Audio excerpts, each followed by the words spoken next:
Omwaka gwakatandika era nga abantu mu bitundu by'eggwanga eby'enjawulo bali mu kuteekateeka bwe banaasiga ebirime by'ensigo eby'enjawulo.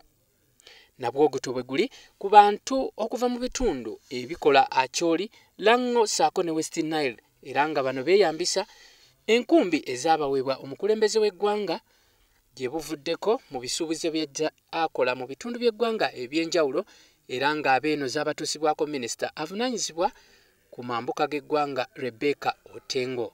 Wabula agava mu balimi mu bitundu by'eggwanga bino galaga nti enkumbi ezaabaweebwa za bicyupuli era nga zaatandise dda n'okumenyeka mu kaseera mpawe kaaga.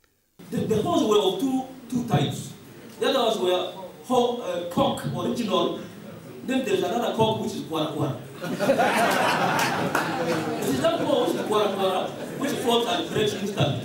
Kati nno w'owulira bino ng'abakulembeze naddala mu kibiina kya NRM okuva mu bitundu bino gubali ku mutwe nga bagamba nti oboolyawo kino kyandibamalako akalulu mu kulonda kwa 2016 okubindabinda. Even the time we are heading to,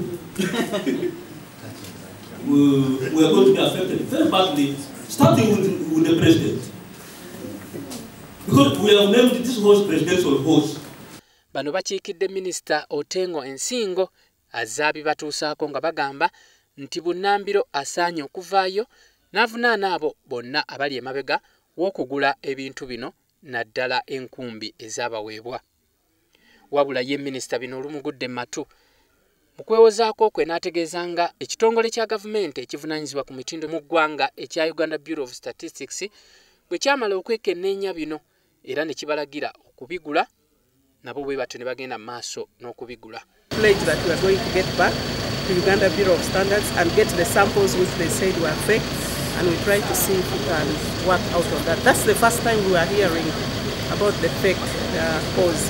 Bo ababaka okuva mu bitundu bino ne batiisatiisa obutayisa mbalirira y'omwaka gw'ebyensimbi eya ofiisi ya Ssaabaminisita okutuusa nga ensonga eno emaze okugonjoolwa. Therefore, the technicals and the Ministry of OPM must look at that if they want to go in a safer side that their budget this coming financial year will be passed.